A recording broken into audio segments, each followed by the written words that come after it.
Okay, let's unpack this. Welcome to the deep dive. Today we're diving into some really compelling material about personal transformation, looking specifically at the journey from mindfulness to something the sources call heartfulness, all through the lens of the science of embodiment. We've been digging into a stack of writing and research that explores the deep how and why of our inner world and how it profoundly shapes our outer experience. Our mission in this deep dive is to pull out the most important insights and, practical nuggets from these sources so you can really grasp what this science of embodiment means and how it connects to living a more heartful life or, as the material puts it, being truly fully alive. The sources touch on something many of us recognize, that feeling that there's a deeper way to connect with life, a stirring, maybe a yearning to be different. We get these glimpses of moments of passion, purpose, calmness, clarity, but they often feel, well, fleeting. We know another way is possible, but we frequently get trapped. We find ourselves consumed by stress, anxiety, maybe defaulting to blame, shame, or judgment, feeling like we're just reacting to life with no real choice. But this material doesn't stop there. It suggests a fundamentally different way is possible, rooted in understanding the incredible connection between our bodies and brains, and how we can intentionally work with this entire system for genuine, lasting transformation. That's right. And to understand why we get stuck in those reactive loops and how we can actually shift, the sources present a foundational idea. Deep within our psyche are two powerful embedded operating systems or drives. One is the fear response drive. It's designed to be hyper-reactive to anything it perceives as a threat. This is the system that fires up the emotional chaos, the stress, the anxiety many of us live with. The other system is calmer, much more stable, and its core impulse is for bonding and connection. The research suggests that heartfulness arises from and actively nurtures this second system. Now, here's a crucial point the sources make. Physiologically, you cannot be firmly rooted in both of these drives simultaneously. Both at the same time. Exactly. They are fundamentally incompatible states that compete for your system's energy and attention. The one you consistently focus your attention on, the one you feed through your daily experiences, is the one that becomes dominant and wires itself more strongly over time. This creates what the source calls the spiral of becoming. Whichever drive is more dominant in a moment colors your perception of the world, what you see, what you noticed, how you interpret things. That perception then shapes your inner experience, how you feel, what thoughts arise. And that inner experience, through the body-brain connection we'll talk about, becomes embedded, reinforcing that drive and ultimately shaping who you are. Right. It's this constant feedback loop building on itself. It's worth pausing here to think about your own life. Recall those days you felt completely overwhelmed, like you were rushing through quicksand, maybe feeling threatened by deadlines or difficult conversations. Now compare that to moments you felt truly connected, maybe a quiet morning with a cup of tea, a deep conversation with a friend, or just feeling peaceful in nature. Yeah. This material suggests that difference isn't just about what was happening outside you, but the fundamental internal lens you were using, dictated by which of these two core drives was active and dominating your system. Exactly, and this brings us directly to the core concept, the science of embodiment. This field explores how our bodies aren't just passive containers or simply evidence of our history. They are active instruments, vehicles for transformation itself. Vehicles for transformation, I like that. As long as we're alive, our bodies are the primary way we experience everything. And they are incredible systems of adaptation. They are constantly changing and adapting to every moment, every experience, whether we are aware of it or not. Wow. Everything you think, do, say, feel, it all registers in your body and brain. Your body is like the fundamental filter for all of life input. Because the body is designed to adapt whatever states you repeatedly experience, stress, calm, fear, connection, your body and brain begin to normalize that state as your routine operating pattern. So it becomes the default setting almost. Precisely. The powerful implication here is that transformation isn't just about changing your thoughts. It's completely dependent upon experience. And crucially, routine experience matters profoundly. If you want to live a more heartful existence rooted in that calm, connected drive, the science suggests you need to intentionally cultivate and allow for regular, heartful experiences. Okay, so it's about creating those moments consistently. Yes, and what's powerful about embodiment is its honesty. Your body knows the truth of your state, even if your conscious mind is trying to pretend otherwise. Authentic heartfulness, according to the sources, has to be grounded in this truth. This means if you're feeling stressed or reactive, it's not a failure. There's no room for self-blame or shame here. That's a relief. It's simply an honest signal, an invitation to engage with the moment as it is or to explore and heal what's blocking that deeper connection. Understanding how we get caught in reactive patterns often requires looking at implicit memory. Our older brain systems, like the limbic system, operate a bit like archaic computers. They start storing experiences from very early life, possibly even before birth, not as conscious narrative memories, but as implicit patterns. Think of them as ingrained blueprints or recipes for interpreting future situations based on past felt experiences. Felt experiences, so not necessarily things you remember talking about. Exactly. The amygdala is a key player here. It's part of that subconscious system. It stores experiences, particularly those involving strong emotions or perceived threats, not as detailed films you can replay consciously, but as powerful felt reactions. These are designed to quickly guide future behavior based on minimal cues. Right, like that sudden feeling you get sometimes. You know this. If a song makes you cry with no conscious memory, why? Or a smell instantly transports you to a strong feeling or time. The amygdala links environmental cues, a sound, a look, a tone of voice to these old emotional blueprints. Mm. The sources share stories like Joey's, where extreme experiences like abuse are encoded with intense biochemical reactions, effectively wiring them deeply into cellular memory. But the important point for everyone is that the system isn't just for extreme trauma. Okay. Less intense but repetitive experiences, feeling judged in school, feeling invisible in a relationship, feeling unsafe in certain situations, create these same kinds of implicit patterns. So it's kind of cumulative. Yes, absolutely. Yeah. We all have this programming running in the background. We constantly scan our environment, and our system picks up cues and runs them against these old blueprints, assigning meaning based on past, often subconscious, learning. A classic pattern that emerges is blaming the current situation for the intensity of our emotional reaction. Oh, yeah. I think we all do that. We feel overwhelmed by anger or fear now, and we assume the present circumstances fully justify that intensity, even though the reaction is often amplified by that old implicit programming. This is why we can get stuck in cycles thinking things like, every partner I have treats me this way, or I always mess things up. Mhm. The sources suggest that heartfully holding these reactions, meaning observing them with self-compassion and curiosity, helps us own them without blaming ourselves or the external situation. That acceptance is the first step towards bringing them into balance. These implicit memories also show up as ingrained behavior patterns, the ways we typically respond to discomfort, like getting angry, withdrawing, using substances to numb, or feeling like we're never enough. The go-to reactions. Exactly. And the body is a powerful indicator. Those triggers often come with a strong physical response, a clenched jaw, a pit in the stomach, tight shoulders, a racing heart. The source highlights that our bodies can register and react to a trigger before our conscious mind even catches up. Before you even know why you're reacting. Right. This makes our physical sensations an incredibly useful gauge, a signal that implicit programming might be running. So if our bodies are constantly reflecting our state, and our past experiences are wired in ways that trigger us physically, how does the connection between our body, brain, and heart actually work to either keep us stuck or help us shift? It's a fascinating, powerful loop. Our biochemical state and our neural networks are incredibly linked. The body and brain are in constant, intimate conversation. Our brain perceives and interprets the world not in isolation, but filtered through what our body is feeling in that precise moment. Okay. And here's the key.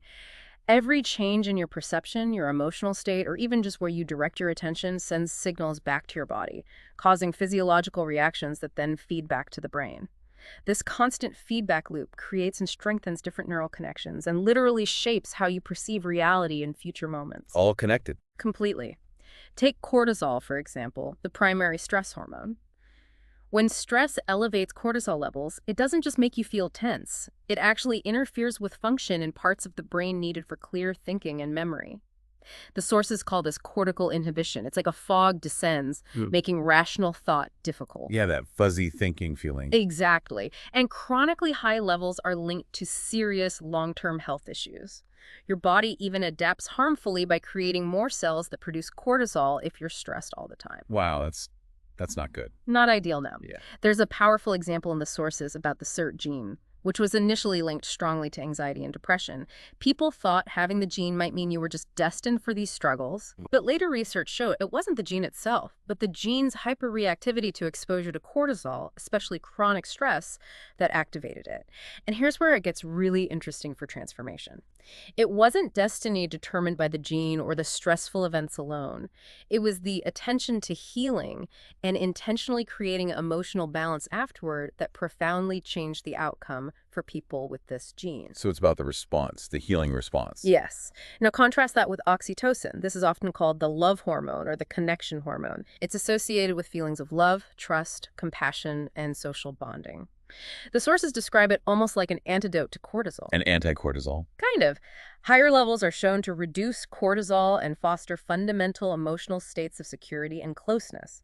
It helps with social connection and gives that warm, fuzzy feeling. What's powerful is that its reciprocal experiencing loving connection releases oxytocin. Oxytocin promotes the capacity for more love and connection. That's amazing. So our biology isn't just something that happens to us. It can be influenced by the experiences we cultivate. The source talks about intentionally increasing oxytocin. How do we do that? Precisely. It highlights that we can intentionally cultivate states that stimulate oxytocin. It's a result of authentic love, compassion, and care, whether for yourself, another person, or even a broader sense of global connection.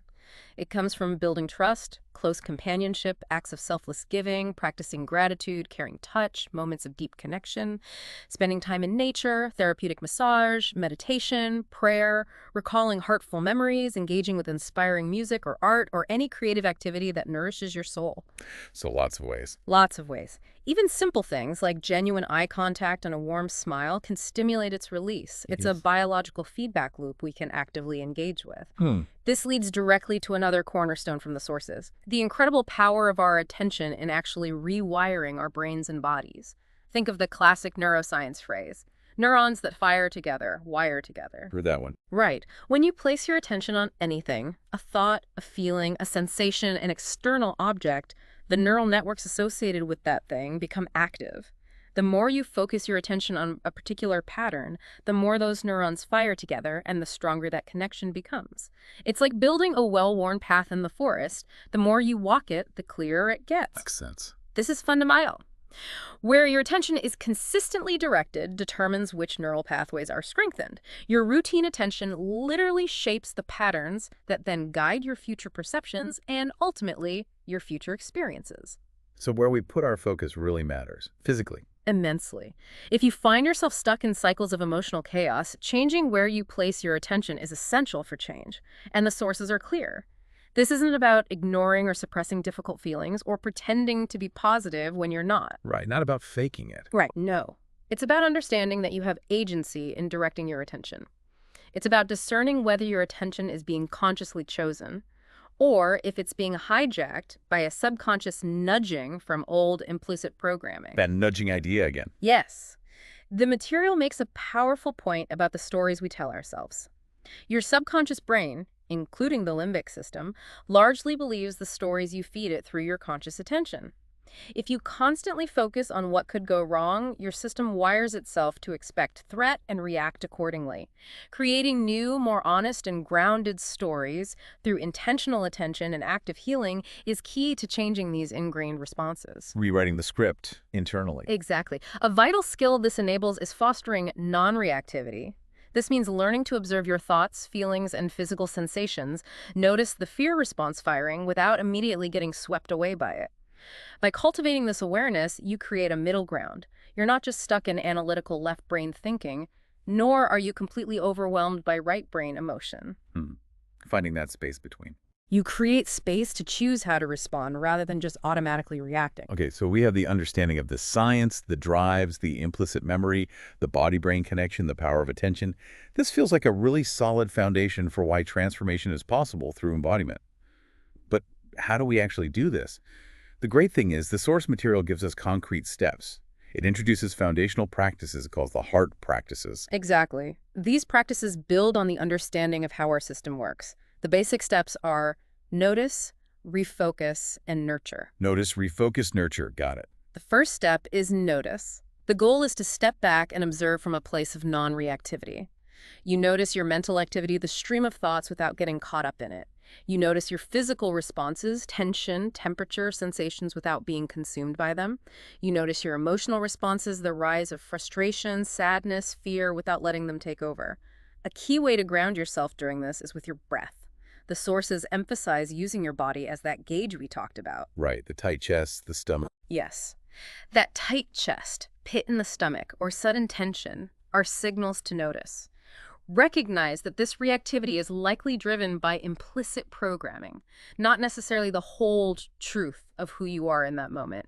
You intentionally shift your attention away from the mental chatter, which often feels like it's in your head, and bring it down into your torso, the area of your heart, solar plexus, or belly. Getting out of the head and into the body. Precisely. The second step is refocus.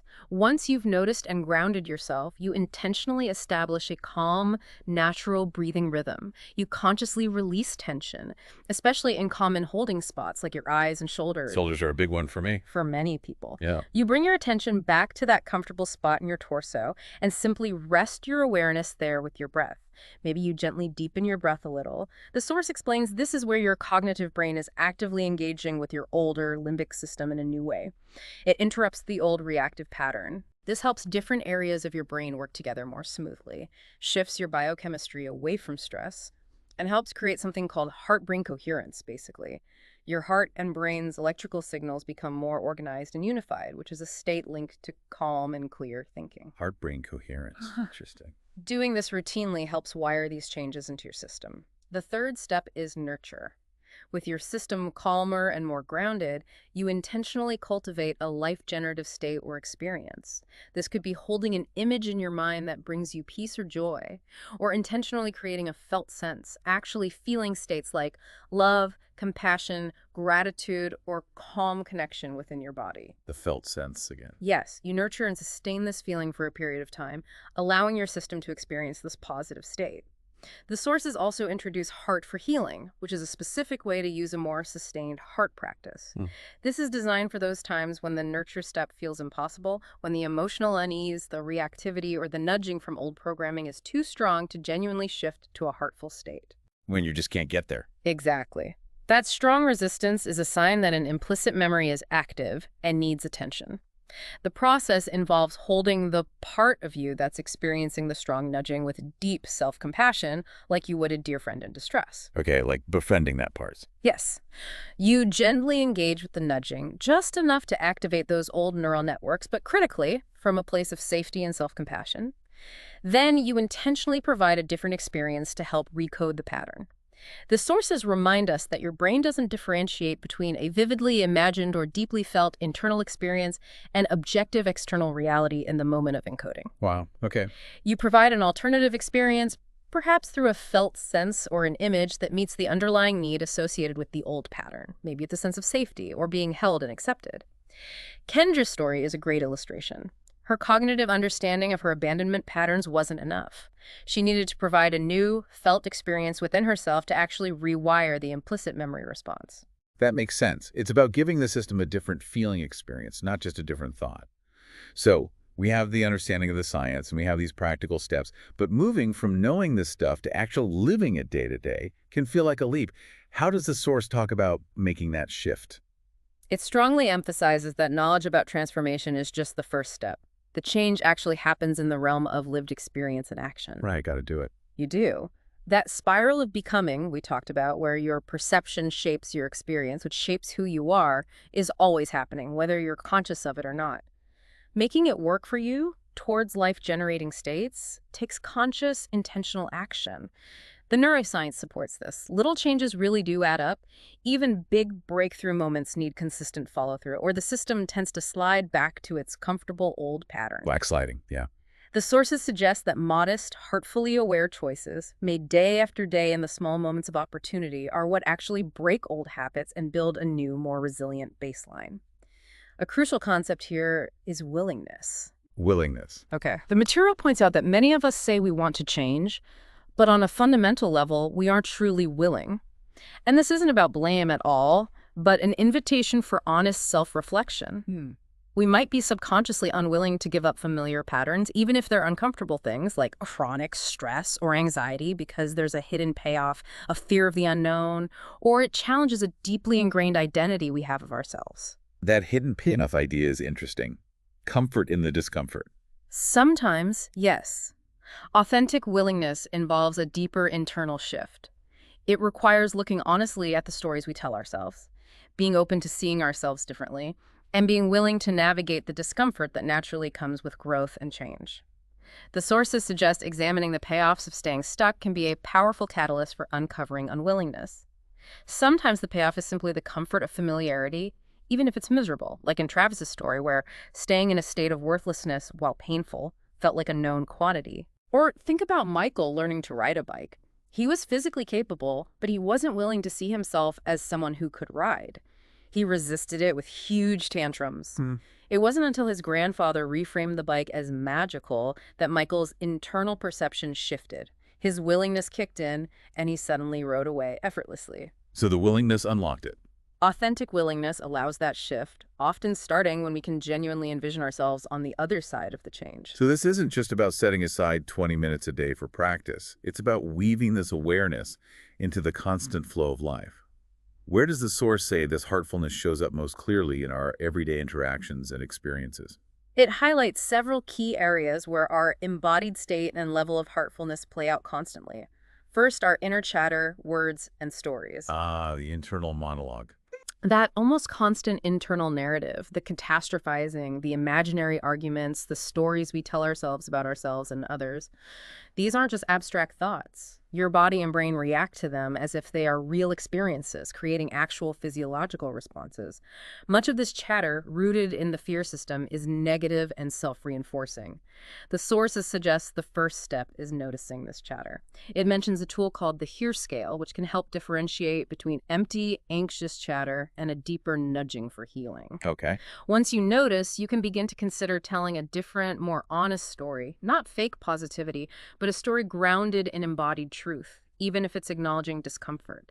The example of Robert, convinced everyone was judging him based on a minor insecurity, shows how a negative story can powerfully shape your reality until you intentionally challenge it. Yeah, changing the story makes a huge difference. Then there's communication with others. How we experience interactions is always filtered through our own perception and current emotional state.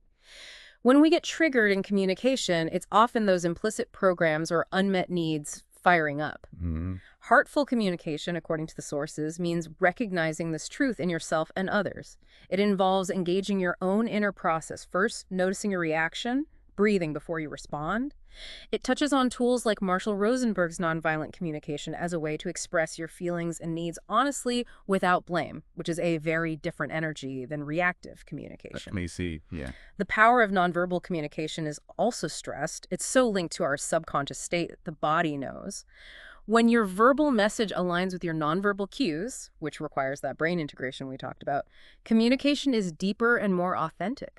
Like in the story of Christina and Ally, where Ally sensed Christina's underlying trust through her body language, despite her verbal worries. The body doesn't lie. Pretty much. Another crucial area is subjective interpretation. How you choose to interpret a situation fundamentally alters your experience of it. The same event can lead to fear and reactivity, or to calm and connection depending on the lens you apply. Choosing the lens. Exactly. The desert road trip story is a vivid example. Facing car trouble, rain, no cell service, potentially a recipe for panic, but the narrator chose to interpret it through a lens of humor and gratitude, making it a game with her kids. This choice of interpretation literally shifted their emotional state, kept her brain clear enough to creatively solve the problem, using a spoon to fix a wiper blade, A spoon. and turned a stressful event into a shared adventure. It's not about denying reality, but intentionally choosing the heartful perspective when possible and seeing how that changes the entire experience and outcome. That's a great story. Finally, the sources connect all of this to overall wellness and what they call your energy diet. Energy diet, like what you consume energetically. Precisely. High levels of wellness support your capacity for heartful awareness. And cultivating heartfulness enhances your wellness. It's reciprocal. Yeah. The energy diet idea is simple. Look at everything you consume daily, not just food, but people, media, environments, activities, and notice if they add to or detract from your capacity to be grounded in heartfulness. Your body is your gauge here. Yeah. Does this feel like a drainer, a sustainer, or maybe a nudging for healing? Drainer, sustainer, or nudging. Okay. Think about relationships. Toxic ones are huge drainers, while authentic, heartful connection is energy producing. Media, the content and how much time you spend on it, profoundly shapes your neural networks and capacity for presence. Mirror neurons mean your brain reacts as if you're experiencing what you see. The mirror neuron effect, right? Yeah. The anecdote about the Breakfast Club shows how digital immersion can disconnect us from real-world connection. Even nutrition matters. Physical well-being impacts heartfulness, suggesting a heartful approach to food and body image. Voluntary simplicity, reducing overload from consumption, clutter, busy schedules. Technology creates crucial space for that calm, connected state. Cutting back on the noise. It's a conscious choice to step away from more is better in favor of space to simply be. So it's not just adding practices, but being mindful of what fills our time and energy. Absolutely. And conversely, intentionally seeking out generative spaces and activities is vital. Things like time in nature, truly appreciating art or music, engaging in activities that feel deeply inspired, or simply moments of silence and meditation. These are biological realities that help calm the fear system, reset our functioning, and nourish the soul. They actively build those pathways for heartfulness. Biological realities, not just nice ideas. Exactly. The sources stress that routine matters. Even just 5 minutes of intentional connection, say in your parked car before heading into a stressful situation, can make a difference. And connecting to your deepest values and purpose, understanding your intuitive yes, and aligning your life with what truly matters, that's a fundamental way to anchor yourself in heartful awareness. The source mentions a value-clarifying exercise, like writing your own eulogy, as a powerful way to connect with these core truths. Wow. We've really covered a lot of ground in this deep dive, from the fundamental drives shaping our experience and how implicit memory gets wired in, to the powerful science of the heart-brain connection, the practical steps of the heart practices, and how this woven into the fabric of daily life through communication, interpretation, and consciously shaping our energy diet. The core message that resonates from this material is incredibly powerful. Transformation isn't just about changing your thinking, it's about understanding the intricate workings of your entire embodied system, body, brain, heart, mind, and how intentional choices, made moment by moment, day after day, have the power to create profound, lasting physiological change, literally rewiring you for a more heartful way of being. And the beauty is the sources make it clear this doesn't require perfection. That's good to hear. It requires authentic willingness to look honestly at your experience and consistent, often small, intentional actions taken in the constant stream of opportunities that life presents. The material closes with a provocative thought shared as a dream. Imagine walking through a significant door into a room that feels utterly nurturing, completely like home, representing your deepest, most authentic inner self. Okay. As you settle into the peace of this space, the walls begin to melt away. You look out and realize you are seeing the exact same world you left behind. Nothing external has changed. And yet everything looks and feels completely different. You are seeing with new eyes, experiencing with a new heart because you are changed from the inside out. What would it be like to cultivate that inner space, that nurturing room of heartfulness so deeply within yourself that the outside world, even if unchanged, looks and feels entirely different to you?